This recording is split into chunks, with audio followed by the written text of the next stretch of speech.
ISIS tells its supporters it's time to break the cross. Turkey's President Erdogan welcomes friend Vladimir, and contrary to appearances, there is hope for Christians in Hollywood. Welcome to SkyWatch TV for Tuesday, August 9th, 2016. I'm Derek Gilbert. First, I want to clarify my report from yesterday on the illegality of the $400 million transfer of foreign currencies made by the United States to Iran back in January. After I watched it, it seemed to me that I came across as supporting leaving the 5 Iranian Americans who were set free in January in Iranian custody. And that's not the case. I'm glad that they were set free. My point is simply this. I object to the President of the United States, regardless of which political party he's from, behaving as though he is above the law.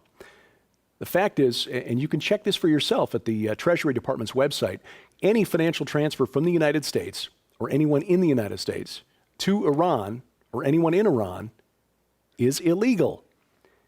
Now, either the president and his staff knew it was illegal and they did it anyway, or they didn't know it was illegal, and frankly, that may be worse.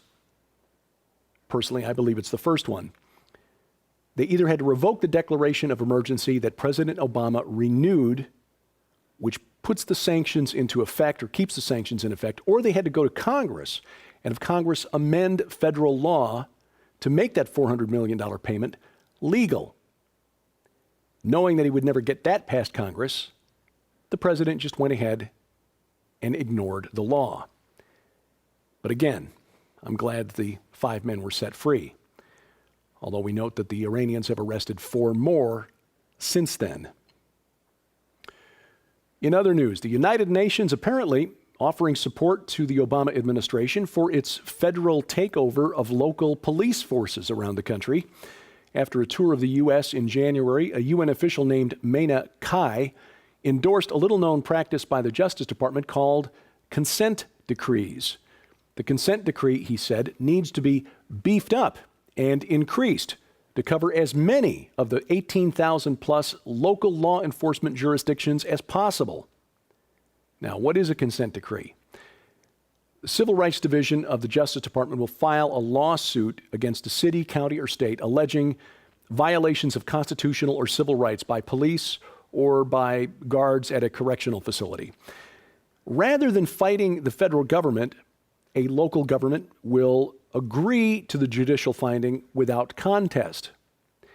This allows a federal court then to issue a series of regulations that control what that local police force can do, essentially nationalizing that police force.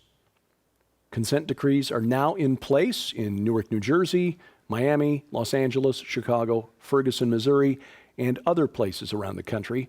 Again, little known, but essentially making local police forces outreaches of the federal government. And while the feds are working to control local law enforcement, the Bureau of Alcohol, Tobacco, and Firearms is illegally collecting a database of gun owners around the country. A report from the U.S. Government Accountability Office revealed that ATF is not destroying identifiable information from gun registrations, like names and addresses, as they are supposed to under federal law. States regulate guns, not the federal government. So the feds aren't supposed to keep this type of information, but they are. Judge Andrew Napolitano on Fox this morning talked about this, said that this violates federal law, a Supreme Court opinion, and our natural right to self-defense. Turkey and Russia patching up their relationship. Their presidents Erdogan and Putin met today in St. Petersburg. It's the first meeting for the two men since Turkey's Air Force shot down a Russian warplane last November. And of course, those of us who watch prophecy, study prophecy, pay attention to anything involving these two nations in particular as we try to figure out which one of them is the land of Magog.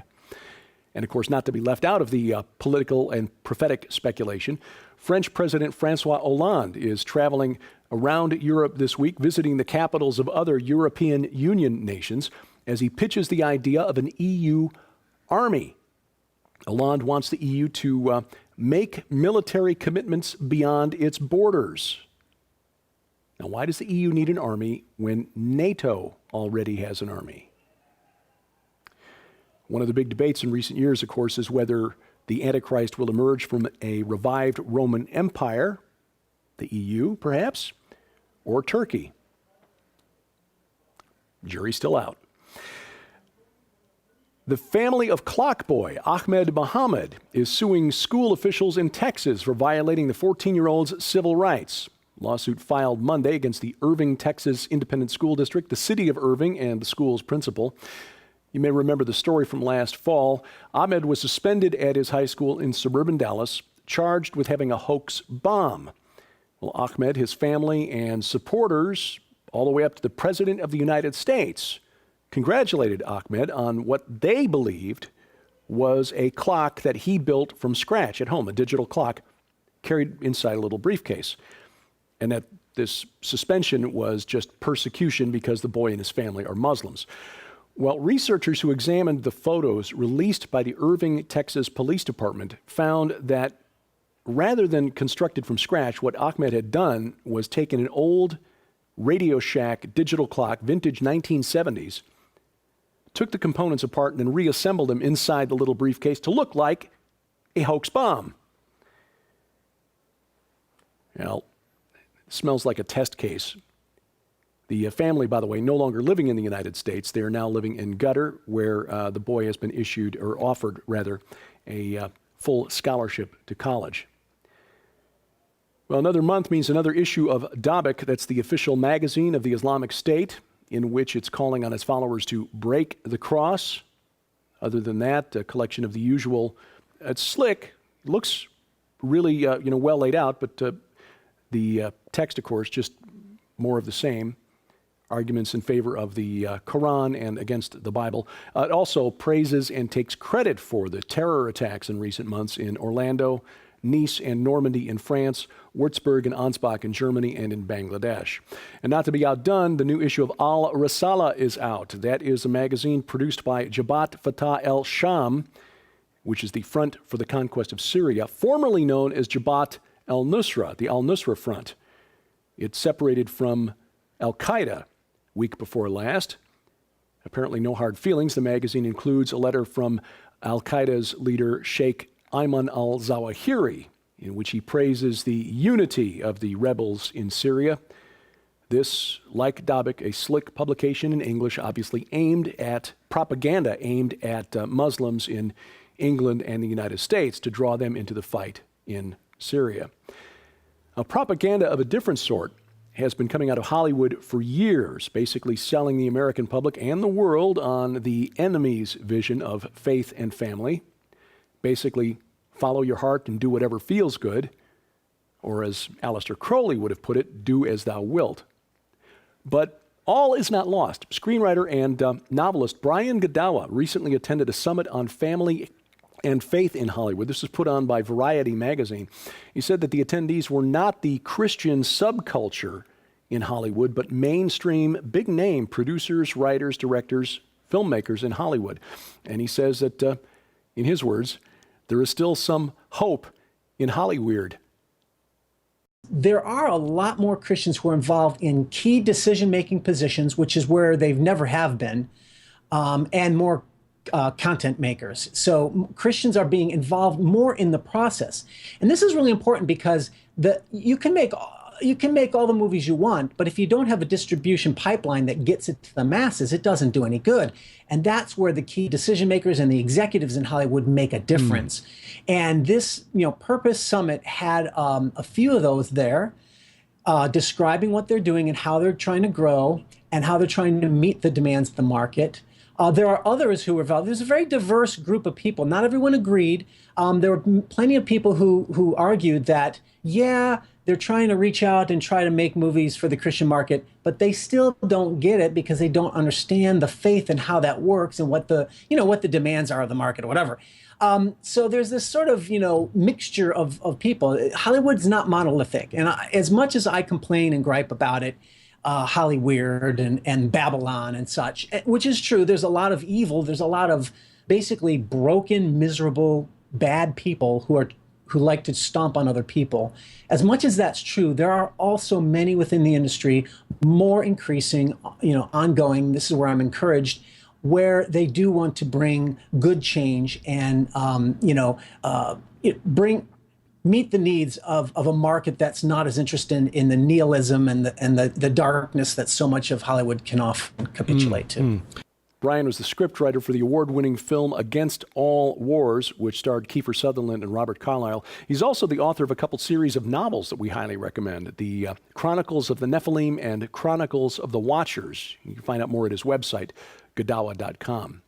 Speaking of films, we remind you that the Telly Award-winning documentary film Inhuman, The Next and Final Phase of Man is Here, is now available for streaming at Amazon.com.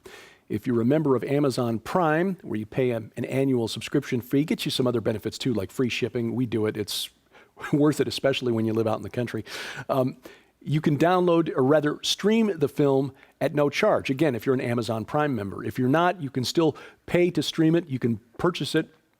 The film comes in two parts because it's about a 3-hour film. Each part $9.99 to purchase, but you can rent the film for 7 days and rent each part for $2.99. Again, that is if you're not a member of Amazon Prime. If you are a member of Amazon Prime, that's part of the package, one of the benefits. You can watch the film for free. We highly encourage you to do so. We've also made available through Amazon Prime a number of the best SkyWatch TV episodes over the last year and a half. Guests like Timothy Alberino and Steve Quayle, Dr. Michael Lake and others, Josh Peck talking about the nature of creation. You'll find those at Amazon.com as well in the Amazon video section. If you're a member of Amazon Prime, it's free. Otherwise, you can rent the episodes for $2.99 for 7 days, and you get to see them in full HD. So again, something new from SkyWatch TV. And by the way, when you're getting to my age and being able to resize the text when you're reading a book is really helpful, we've made available a number of the most popular and most recent releases from Defender Publishing as ebooks available for the Kindle and the Barnes & Noble Nook. You'll find a complete list of which ones are available at skywatchtv.com. Look for the link in the top menu bar that says ebooks. This week on SkyWatch TV, we shed some light on one of the most mysterious sections of the Bible. That was the creation of the giants, Genesis chapter 6, verses 1 through 4. What do we know about the angels who kept not their first estate? The angels who are called watchers in the book of Enoch. Watchers are mentioned in the Bible, by the way, only in the book of Daniel. But otherwise, the Bible is silent on the watchers. What do we know about them? Well, it turns out the ancient Mesopotamians knew about them, and Dr. Michael Heiser explains. You can watch SkyWatch TV tonight, 4 different places. The Victory Television Network tonight at 6:30 p.m., also 6:30 p.m. Central Time on WGGN TV 52 in Sandusky, Ohio. WLLA TV 64 in Kalamazoo, Michigan at 7 p.m. and then coast to coast tonight at 8:30 p.m. Central Time on the Christian Television Network. That's DirecTV Channel 376, Dish Network Channel 267, or the Glory Star Satellite Channel 117. Tomorrow, coast to coast on the Cornerstone Network at 2:30 p.m. Central Time and World Harvest Television at 6 p.m. Central Time. That's DirecTV Channel 367. And on Saturday, you'll see it on the Victory Television Network, 3:30 p.m. Central, and WCLF TV in Tampa, St. Petersburg at 6:30 p.m. We have a complete list of dates, times, channels for the Cornerstone Network, where you can find it locally, and for the Victory Television Network. You'll find that at skywatchtv.com. Look in the top menu bar where it says Channels. And every week we give you more web-exclusive content from SkyWatch TV. This week, including another episode of SkyWatch TV that will not be broadcast on network television. Dr. Michael Heiser talks about the origin of the demons, actually. Joshua's holy war against the giants was last week. The origins of demons, where do they come from? Dr. Heiser explains to me and Josh Peck, and you'll see that only at skywatchtv.com and the SkyWatch TV channel on Roku. If you need a version of SkyWatch TV that you can listen to while you're driving, running your lawnmower, or working power tools, heavy equipment, check out the SkyWatch TV podcast. The audio versions of every program we broadcast available for download to your MP3 player, smartphone, tablet, or your computer. You'll find the link and the instructions at skywatchtv.com. Top menu bar, look there for the link that says podcast. Every month, we like to thank you for your support. And during the month of August, we've got a couple editions for your library. A Place at the Table, 40 Days of Solidarity with the Poor, and Powerful Moments in the Presence of God. Those 2 books, we will send those to you for your gift to us of $20 or more. U.S. and Canada residents only, please. For more information and to donate, log on to SkyWatchTV.com. And of course, wherever you find us on the internet, Twitter, Facebook, Instagram, or at our website, click share, click like, click subscribe to share the news, and you'll find my stuff online here, my website, Facebook page, Twitter feed, and my YouTube channel, where we're currently featuring an interview with Tom Dunn, director and producer of a new film called Detestable about satanic ritual abuse. Check that out. And if you get comments, questions, or suggestions for me, send those to dgilbert@skywatchtv.com. And thank you for watching as we keep watch. I'm Derek Gilbert, and this is Skywatch TV.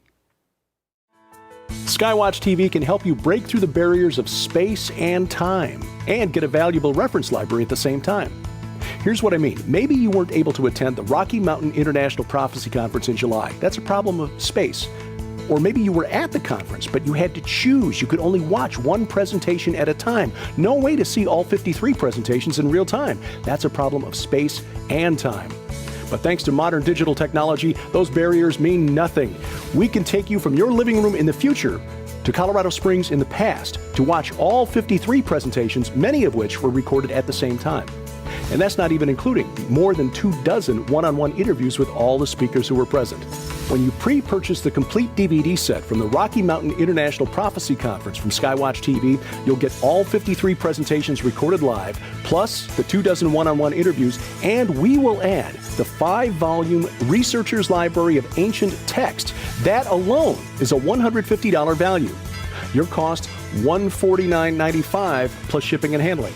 This is a limited time offer. Your opportunity to travel from your living room in the future to Colorado Springs in the past and watch all 54 presentations from the Rocky Mountain International Prophecy Conference without ever leaving your comfy chair.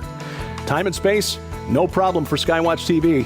Order now by calling 844-750-4985 or log on to skywatchtvstore.com.